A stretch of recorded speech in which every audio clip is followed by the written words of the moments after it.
பேர் தினேஷ். இப்போ நம்ம என்ன ஸ்டார்ட் பண்ணிருக்கோம் பார்த்தோம்னா கவி கிரீன் டெக்னு சொல்லிட்டு ஒரு கார்பன் கிளீனிங் செட் ஸ்டார்ட் பண்ணிருக்கோம். இதோட ஆக்ஷன் நேம் என்னன்னா டீகார்பனைசேஷன். டீகார்பனைசேஷன் மீன்ஸ் என்னன்னா கார்பன் கிளீனிங், அதாவது இன்ஜின் எந்த வெஹிக்கிள் எடுத்தாலும் சரி இன்ஜினை பிரிக்காம இன்ஜினில் உள்ள கார்பன் டெபாசிட்டை ரிமூவ் பண்ற மெத்தட். இதனால பெரிய பெனிஃபிட் என்னன்னா இன்ஜினோட பழைய பெர்ஃபார்மன்ஸ் நம்ம ரிட்டைன் பண்ணலாம். ஃபார் எக்ஸாம்பிள் நம்ம புது இன்ஜின் எடுத்துட்டோம் அப்படின்னா உள்ள எந்த கார்பன் டெபாசிட்டுமே இருக்காது. ஓகேங்களா? அப்போ என்ன ஆகுனா கம்பெனிக்கு சொன்ன அதே மைலேஜ் அதே பிக்கப்பு ஓரளவுக்கு எல்லாமே நல்லா கிடைக்கும்.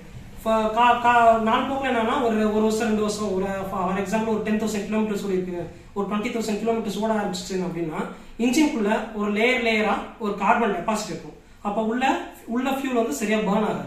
அப்போ நமக்கு கரெக்டான எனர்ஜி நமக்கு கிடைக்காதனால இன்ஜினோட பெர்ஃபார்மன்ஸ் கொஞ்சம் குறைய ஆரம்பிச்சிருக்கும். ஓகேங்களா? அதெல்லாம் என்ன ஆகும்னா மைலேஜ் ட்ராப் ஆகும், பிக்கப் ட்ராப் ஆகும், இன்ஜினோட வைப்ரேஷன் சவுண்ட்ஸ் எல்லாமே கொஞ்சம் சேஞ்சஸாக இருக்கும், கரும்பு தள்ள ஆரம்பிச்சிருக்கும். ஸோ இதெல்லாம் நம்ம எப்படி ரெட்டிஃபை பண்ணுறதுனா ஒரு ரெண்டு மெத்தடில் ரெட்டிஃபை பண்ணலாம். ஒன்று நம்ம மெக்கானிக்கிட்ட பண்ணோம்னா பிரித்து உள்ள இருக்க கார்பனை ரிமூவ் பண்ணுவாங்க. இல்லை நம்ம இன்னொரு மெத்தட் என்னன்னா டீகார்பனைசேஷன், உள்ள இருக்க எதுவுமே பிரிக்காம உள்ள இருக்க கார்பன் டெபாசிட்டை ரிமூவ் பண்ணலாம். நம்ம பிரிக்காம பண்றதுனால என்ன ஒரு பெரிய அட்வான்டேஜ்னா இன்ஜினோட அக்யூரசி தென் பர்ஃபார்மன்ஸ் எந்த சேஞ்சஸும் நம்ம பண்ண போறது. அதை எப்படி பண்ண போறோம் அப்படின்னா HHO கேஸ், ஆக்சி ஹைட்ரஜன் ஒரு கேஸ். ஓகேங்களா? நம்ம மிஷின் என்னன்னா அந்த ஆக்சி ஹைட்ரஜன் கேஸை ப்ரொடியூஸ் பண்ணுறோம். அந்த கேஸ் வந்து உள்ள இன்ஜின்குள்ள நம்ம எப்படி கனெக்ட் பண்ண போறோம்னா ஏர் ஃபில்டரோட இன்டேக் மூலமா நம்ம கனெக்ட் பண்ண போறோம். ஏர் ஃபில்டர் இன்டேக் வந்து ஏர் செக் பண்ற கேப், அதே சேம் டைம் நம்மளோட HHO கேஸையும் நம்ம செக் பண்ணி உள்ள கொண்டு போகும். உள்ள போயிட்டு இன்ஜின் சிலிண்டருக்குள்ள ஃபயர் ஆகி உள்ள இருக்க கார்பனோட ரியாக்ட் ஆகி CO2 + H2 மாற்றி கன்வெர்ட் ஆகி சைலன்சர் வெளியே எல்லா கார்பனையும் வெளியே ரிமூவ் பண்ணிடும். ஸோ இதனால என்ன ஆகும்னா இன்ஜின் அது ஒரு பழைய பெர்ஃபார்மன்ஸ் கொடுக்க ஆரம்பிச்சிடும். பழைய பெர்ஃபார்மன்ஸ் மீன்ஸ் இப்போ எனக்கு வண்டி வாங்கி ஒரு 4 வருஷம் ஆகுது, 5 வருஷம் ஆகுது, எனக்கு ஸ்டார்டிங்கில் ஒரு 15 கிலோமீட்டர்ஸ் மைலேஜ் வந்துச்சு, இப்போ எனக்கு ஒரு 11 தான் வருது அப்படின்னா நியரர் 14 to 15 கண்டிப்பாக மைலேஜுக்கு இது சுருட்டி. ஓகேங்களா? அதே மாதிரி என்னன்னா பிக்கப்புக்கும் நல்லா இருக்கும்.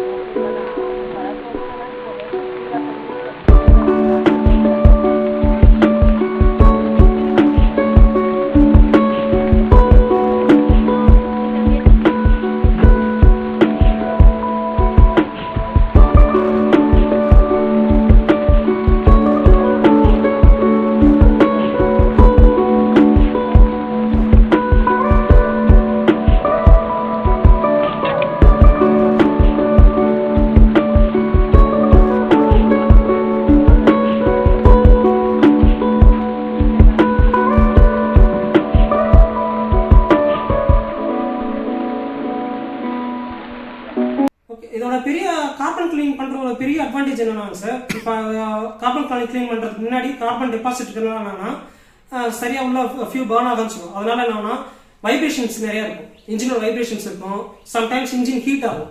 ஓகேங்களா? டெம்பரேச்சர் மானிட்டர் பண்ணீங்கன்னா நான் அப்பதான் கார் ஸ்டார்ட் பண்ணிட்டு ஒரு கிலோமீட்டர் கூட போயிருக்க மாட்டீங்க, டெம்பரேச்சர் மானிட்டர் சென்டர் பாயிண்ட் அப்புறம் தாண்டி இருக்கும். ஸோ டெம்பரேச்சர் ரைஸ் ஆயிடுச்சு சொல்லிட்டு நீங்க கூலண்ட் ஆயிலாம் செக் பண்ணுவீங்க. அது மாதிரி சிக்கலுக்கு எல்லாருக்குமே இது தீர்வு. நம்ம கார்பன் கிளீனிங் பண்ணி முடிச்சதுக்கப்புறம் கண்டிப்பா இன்ஜின் டெம்பரேச்சர் ரெடியூஸ் ஆக ஆரம்பிச்சிடும். ஓகேங்களா? வைப்ரேஷன் ரெடியூஸ் ஆகிருக்கும். அதே மாதிரி எனக்கு பிக்கப்புக்கு மைலேஜ்க்கு கண்டிப்பா அதிகமாக இருக்கும். கரும்புகை வர்றது கண்டிப்பா ஸ்டாப் ஆயிருக்கும். அதாவது இன்ஜின் பிரச்சனைனால வர கரும்பு கண்டிப்பா ஸ்டாப் ஆயிருக்கும். இது எல்லாமே இது பெரிய அட்வான்டேஜ் சார். நம்ம இதெல்லாம் நம்ம பார்க்காம இது இதோட பெரிய அட்வான்டேஜ் என்னன்னா பொல்யூஷன். நம்ம ஸ்மோக் டெஸ்ட் எடுக்கிறப்ப என்ன நிறைய ஸ்மோக் வருது, எனக்கு நிறைய பொல்யூஷன் வருது அப்படின்றவங்க நீங்க பிஃபோர் ஆஃப்டர் 2 ஸ்மோக் டெஸ்ட் எடுத்தா அது ஒரு பெரிய அட்வான்டேஜ் கிடைக்கும் சார்.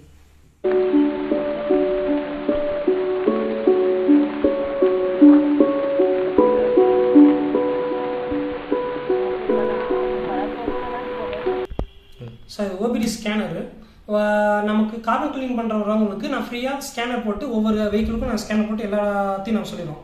ஏன்னா அவங்களுக்கு நிறைய பிரச்சனைகள் வருவாங்க, அவங்களுக்கு எல்லாத்துக்கும் நம்ம சொல்யூஷன் நம்ம கொடுத்துறோம்.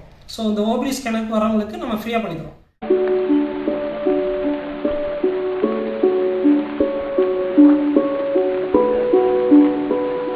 இப்போ நம்ம இந்த டீகார்பனைசேஷன் ப்ராசஸ் வந்து 2 wheeler 4 wheeler bus lorry truck JCB including generator உட்பட நம்ம எல்லாத்துக்குமே பண்ணலாம். பெட்ரோல் டீசல் ரன் ஆகிற எல்லா வெஹிக்கிளுக்குமே இது பண்ணலாம். நம்ம இப்போ நம்ம அந்த டீகார்பனைசேஷன் முடிச்சதுக்கப்புறம் ஒவ்வொரு வெஹிக்கிளுக்குமே ஒவ்வொரு டைமிங் இருக்கும். ஃபார் எக்ஸாம்பிள் 2 வீலர்னு பார்த்தோம்னா நம்ம 15 மினிட்ஸ் வச்சுப்போம். ஓகேங்களா?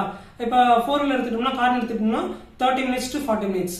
அதுக்கு மேலே போக போக டைமிங் இன்க்ரீஸ் ஆகும். பஸ் லாய்க்கெல்லாம் பார்த்தோம்னா 1 hour 15 மினிட்ஸ் இது மாதிரி போயிட்டே இருக்கும். இப்படி ப்ராசஸ் முடிச்ச உடனே கார்பன் ரிலீஸ் ஆகுது, புகையா ரிலீஸ் ஆகுது வந்து நம்ம நேரில் கண்ணில் பார்க்கலாம்.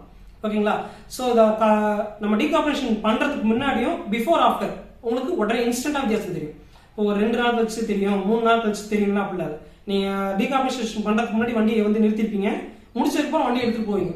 ஸோ அப்போ பிக்கப் வேரியாக இருக்கும், அந்த ஸ்மோக் ரிலீஸ் ஆகிறது வேரியாக இருக்கும், எல்லாமே வேரியாக இருக்கும். ஸோ அந்த டிஃப்ரென்ஸ் எல்லாமே நீங்கள் இன்ஸ்டண்ட்டாக பார்க்கலாம்.